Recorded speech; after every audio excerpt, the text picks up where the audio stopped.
Good afternoon, everyone. Thank you for being here with us. This is the Awaken series. It's episode 3, I think. And unfortunately, Owen had other things that he had to be doing and could not be with me today. However, I have a wonderful guest with me. She is sitting up here in the hot seat. Hello. It's Miss Brianna. Hi. Thank you for joining me today. I'm excited to be here. Because Owen can't be here, but I may like you better than Owen. At least some days I can say that. So we are just wanting to talk about Jesus' love today, coming out of Easter and really feeling everything, all the emotions and everything like that that comes from, Easter. It can be kind of sad, and 3 days later it's good news, and it's like, okay, what now? What do I do now? And I think we just really wanted to dwell in Jesus' love today. Yeah. So I have a verse for us. It is from John chapter 13. It's verse 34 and 35. And Jesus says, "So now I am giving you a new commandment. Love each other.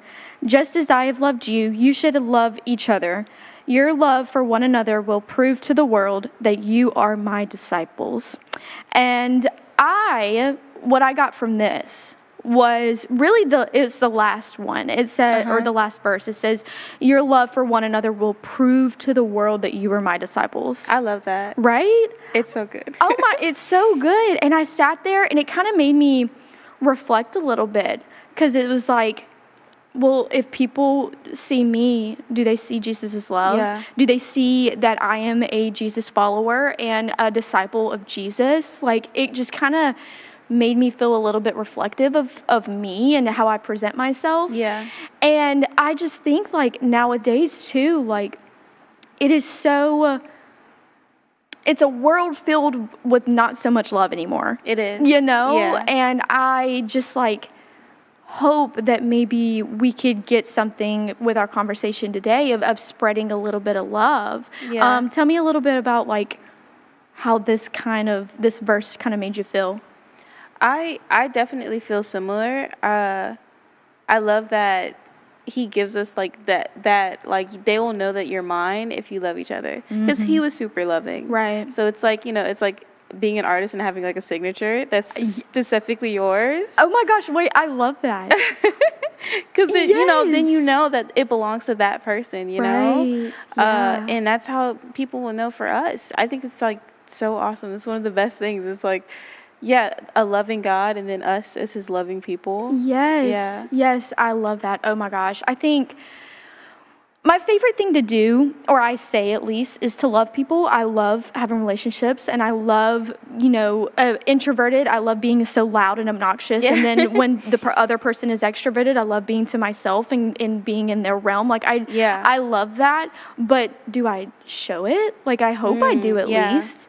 And one thing I kind of wanted to go into a little bit too is, the Old Testament had all of the commandments, the 10 commandments that everyone had to abide by. And one thing that I found interesting, especially since he said that I'm giving you a new commandment. Yeah. Jesus dying on the cross fulfilled the old law. He completely negated the 10 commandments. And he's saying that the new commandment is love each other. So how do you think going on in your everyday life, how do you think that we can show someone that we love them? Because I know that love can mean a lot of different things. I obviously love you differently than I love Owen, and I love Owen differently than I love my parents. That is so many different meanings, but the way that Jesus said, love each other, how do we generically, widespread, kind of show the other person that we love them? I think most importantly is to have relationship with people. Yeah. Being able to have that time to sit with a person or to get to know them better, showing them that you actually care about who they are. It's I'm not here to get anything from you. I just want to be here with you because I do love you. Right. And even respecting like the way certain people like to be loved, because that was something I that's learned. so Yeah. good. When I got married, it was, you just assume like, okay, well, I'm just going to love this person, but you don't realize that the way that they feel love is different than how you do. Oh my gosh, wait, me and Owen actually had a conversation. It was kind of when we were going through premarital counseling, and we had been together for so long that we had realized that we were loving each other the way that we want to be loved, and not the way that the other person wants to be loved. I think that was for us too. Yeah, that is like, that was mind-boggling to me, but the fact that I have not applied that to everyone else, like, is crazy. But that's super good. I mean, the love of Jesus can be very overwhelming at times, and it, like, for me at least, it can be very overwhelming, and sometimes I don't feel worthy of it. I understand that. I feel that. Like sometimes, especially when I'm just like really in tune and I'm reading the word and I'm just like in the moment, I sit there and I'm like, man, I was not worthy. I was not worthy for you to do what you did. Yeah. And I still am not worthy for what you're doing now in my life, and making everything work and loving me the way that you do, because I could never love someone like that. Like, oh my gosh, yeah. I can't, it's hard to fathom, you know? And I just like feel sometimes that I'm not good enough. And I've wrestled with that a little bit. Yeah. And how do you think that feeling that inadequacy of Jesus' love, like how do we kind of overcome that, I guess? I would say, for one thing, to, I guess, look at ourselves how the Lord looks at us. Like how does He see us? What does He feel about us?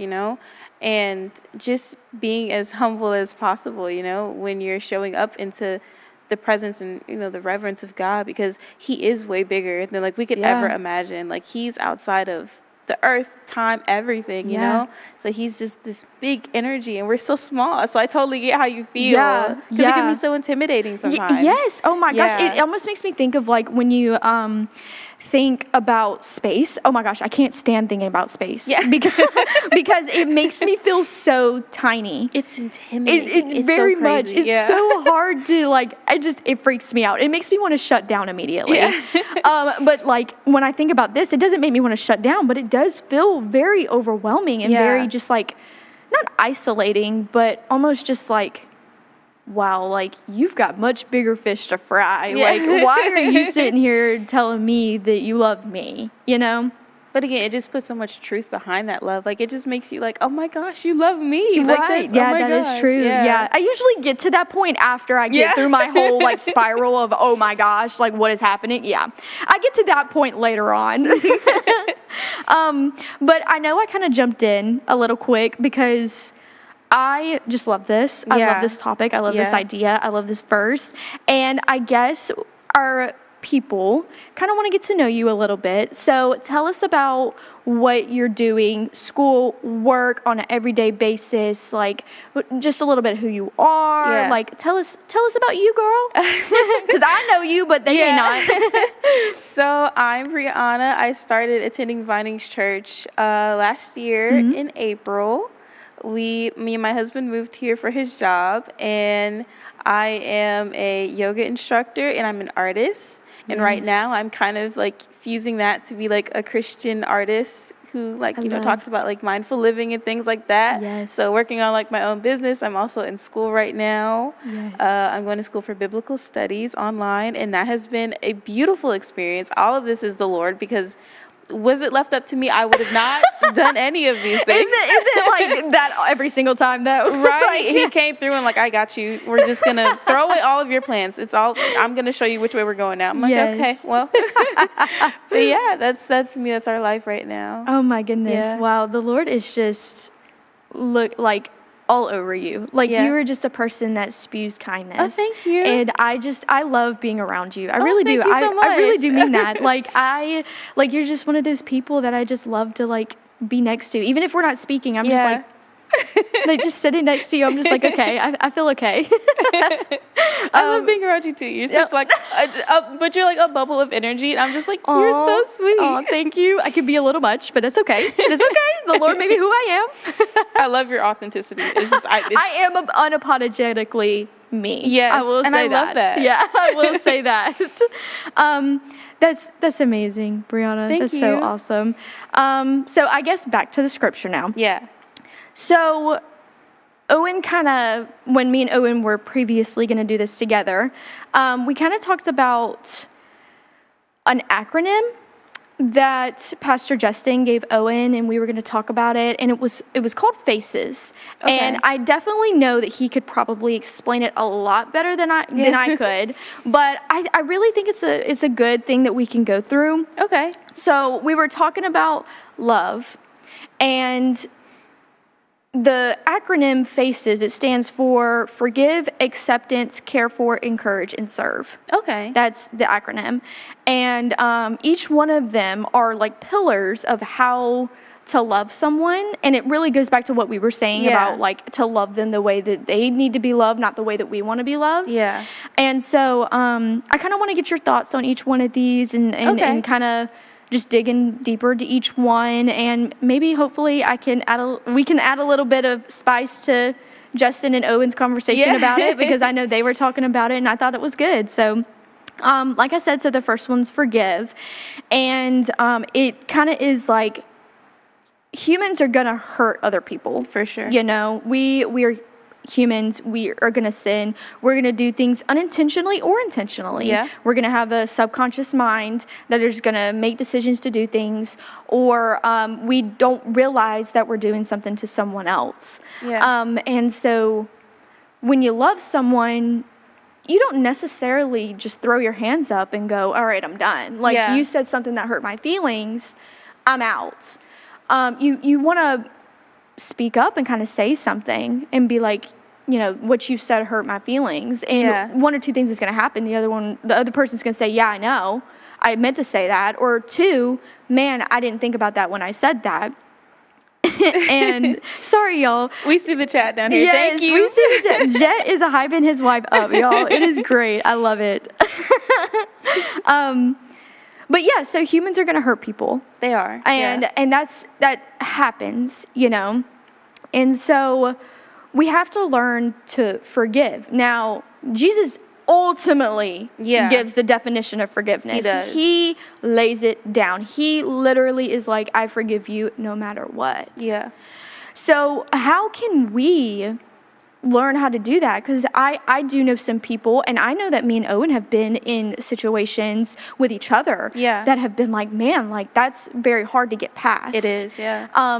But the forgiveness needs to happen to continue to love one another and to continue the relationship. Very true. So how do you think that we should like have a boundary of what we allow and don't allow, but also can sit down and have a conversation and reconcile to be able to continue to love each other, to continue to have a relationship, whether that's, you know, a marriage relationship or friendship?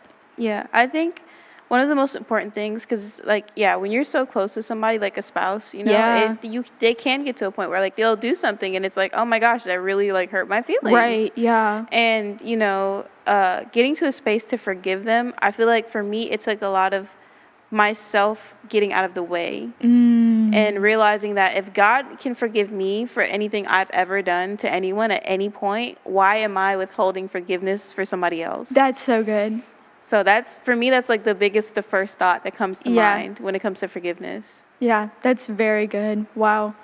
But like, what do you think about, well, actually, no, because I was going to say, what do you think about situations that may be hard to forgive someone for? Yeah. But I guess in a way, like with time and conversation, you can always still get to a place, whether it's a day and it's a small thing, or if it's like a really large thing and it takes 5 years to have the conversation. But I guess as long as you're speaking about what the other person did to you and being nice about it, of course. Yeah.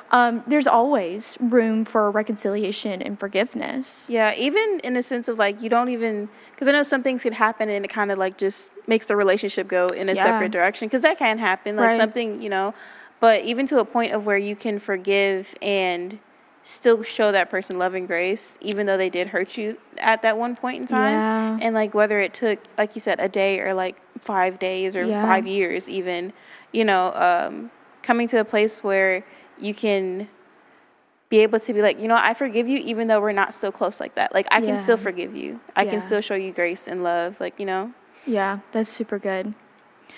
So the next thing on our acronym is the A, and it's acceptance. And Owen actually had to specify to me, there's a difference between acceptance and affirmation. Yeah, there is. Yeah. And y'all, I'm going to put him on the spotlight right now. When he was talking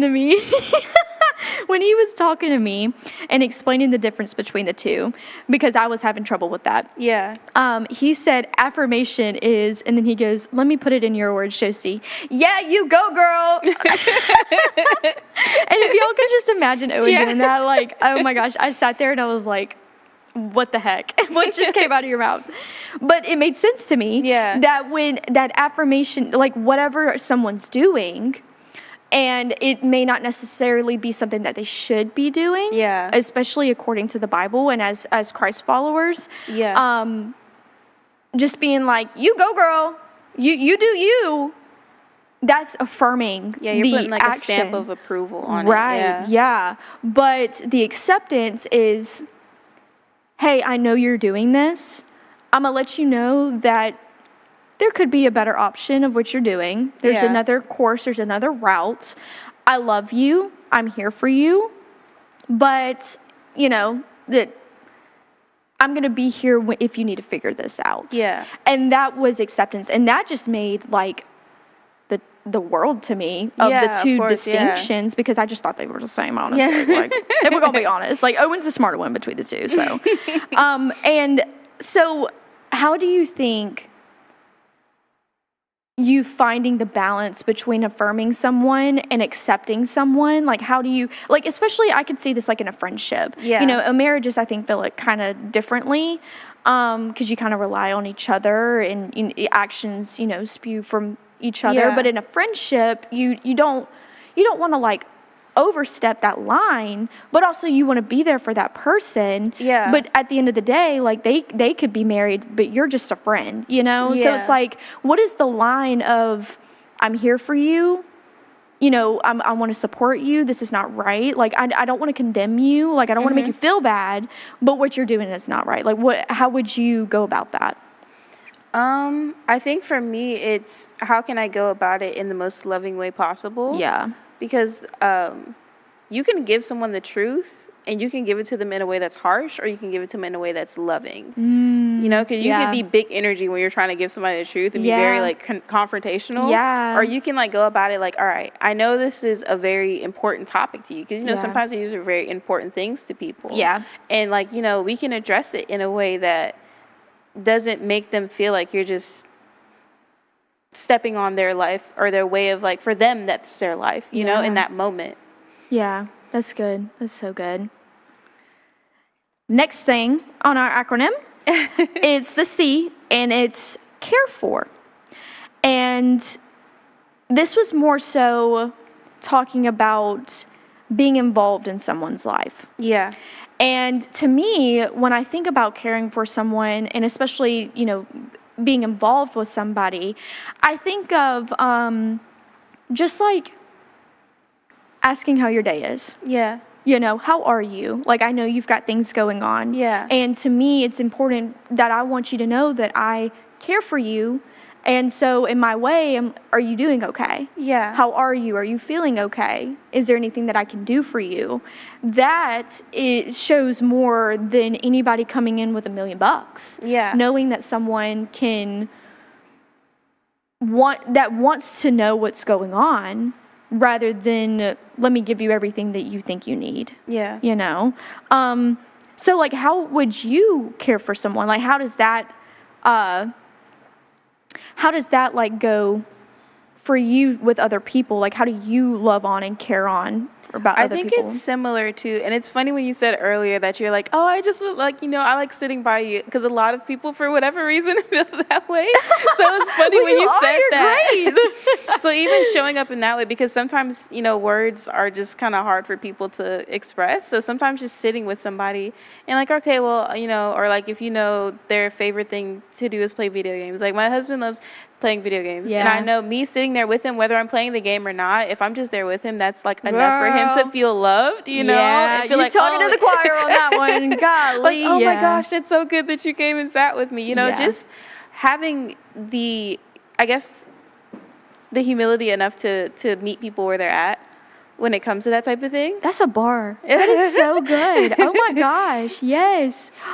Wow. That's great. I think of like, this is so bad to say, but I grew up in a old Baptist church. Same. Yes. Oh, to the roots. I feel you. Right? And it was always like the older ladies that always like wanted to buy your cookie dough for your cookie dough fundraiser. Yeah. And they'd like probably talk to you like 2 or 3 times, but they go buy that cookie dough so you get that prize. Yes. Like it that's what it makes me think about. And I would hope that me going out of my way to make sure that someone feels loved and cared for, and me asking those questions of, how are you? Did you have a good week? Like those, I want them to feel loved by that. Yeah, that's spreading light. Yeah, you're spreading just like little candles of light. Yeah. Yeah. Hi, Mommy! Oh my gosh, that's my mom. She's in the chat, y'all. Go hype Linda up. Anyways, next, it's the E. And it's encourage. And this can be very difficult for me sometimes, I feel like. Yeah. Honestly. Like, I can hype someone up, but am I encouraging them? You know what I mean? And when me and Owen were talking about this, it was mainly about, like, building someone up. And how would you, in your own words, build someone up and encourage them the Christ-like way? Because they're two different things. Like I said, I can hype someone up, but I have a hard time encouraging someone in the Christian faith. You know what I mean? Yeah, I know. I do this a lot with my siblings, just trying to remind them of what God thinks about them. Mm-hmm. Because I know for me, I'm like, knee deep in this, and they're still very new to the faith and new to the word. And for them, it's like, this is a lot. Yeah. And, I want to always remind them, like, God loves you. These are truths. So just giving people the truth, instead of just, you're awesome. Like, you're amazing. You are awesome because God says you're awesome. Yes, that's so good. And then reminding them of what Jesus did for them, Do you ever get scared doing that? I feel like I've had so much practice with them. Oh, that's good. They do. They come to me so much. I don't mind. Like, if I don't like just go up to people because I am a bit more introverted. Yeah. And so, but when I am with like, a smaller setting, I do try my best to be as encouraging as I can. Yeah. So, yeah. Yeah, I get scared. I'm scared. I am scared to I think, actually, no, it's not scared. It's insecurity. That's the root, y'all. That's the root. I'm insecure. I'm insecure about making sure that I say the right thing to someone to make sure that it's supposed to be what they need to hear in a way. Like, I get so afraid that I'm going to say the wrong thing. And I am getting better. This platform has definitely helped me get out of my shell in that area. About that too, yeah. It has helped me get out in that area. But I still am scared, y'all. I'm still so scared. I'm still scared to be up here. Like, I don't know. I hide behind Owen in this area. I know I do. I recognize it. I'm hiding behind you, like, because I think you're so smart and intelligent. Thank you. You're welcome. I get so insecure about it. Insecure of using the word to encourage someone because I just don't want to hurt like anyone's feelings. Like, I don't want to make someone feel bad with the word or like beat them up with the Bible. I don't want to. Someone's done that to me, and I don't like that. For sure. And so I'm still trying to find the line between of this is what I need to say and this could be too much for them. But that's also getting to know the person. It is, yeah. If you know them, then you kind of know how much you can say. Yes. Yeah. Yes. So yeah, that's my tidbit on that. Put myself on the spotlight on that one. So the last thing is serve. And we talked about how it was kind of relating to how Jesus washed the disciples' feet. Yeah. That he was sent here and he had all the power. He had constant communication with God. He was God. Yeah. He knew what he was going to do. But he sat and washed the disciples' feet, knowing that Peter was going to deny him 3 times, that Judas was going to do what he was going to do, you know? Yeah. Like, just the fact that he did that tells us that we need to serve each other. Yes. So how would you serve someone or explain how to serve somebody, whether that's a family member or friend or you know, someone important in your life, or maybe a stranger, Yeah. you know, somebody you don't know, that somebody you just come across in the grocery store? Yeah. I think one of the best things is, especially if it's another believer, always, you know, going to prayer with each other. You know, I know sometimes it's easy to be like, I'm going to pray for you. And sometimes it's like, maybe in that moment, God is calling us to pray for them, not when we get home, you know? Like maybe. That's so good. That is so good. You know, going to him right then and there to even show Right. that person, like, I'm serious about wanting to be here for you and wanting to take Yeah. care of you. And also just showing up for the person in whatever, if they're like, yeah, I really could use, like, you know, just some time to go hang out, or like, I want to go for a walk or something. And I'm like, Yeah. you know what, let's go for a walk in the park or Yeah. whatever, you know? That's like, to me, that's servitude as well. Yeah, that's so good. I have a hard time doing that as well. I have a lot of things wrong, don't I? But that is hard, though. It's yeah. hard. Yeah, it's hard. It's hard being intentional about that, because Yeah. I know for me, sometimes I can be a little selfish in this area. Like when I, you know, work all day and we're here on church on Sunday. Yeah. Like sometimes I'm like, I just want a Saturday night to just lay down. And I get very selfish when I should be like reaching out to people, whether it's a text or it's a call Yeah. or leaving my house to go and do something. Yeah. You know, I mean, rest of course is Of good, course, yeah. but I still feel that. That's my cousin. Hi, Daylon. Oh my goodness. Hi, everybody in the chat. This is fun. Okay. This is great. Yes. But I lost my train of thought now. I get like selfish in that area, and because I feel like I'm so good at, like, when I'm around people and let me know if you need anything, and then when I get home and they're like, hey, I need something, I'm like, Yeah. like, please, not right now. Like it's hard to. I get that, yeah. Yeah, like it's just hard to be like, you know what, like, no, I need to serve you. I Yeah. need to set myself aside, and I need to do what's best for you. You need the help, because It's I would almost hope like you. that denial.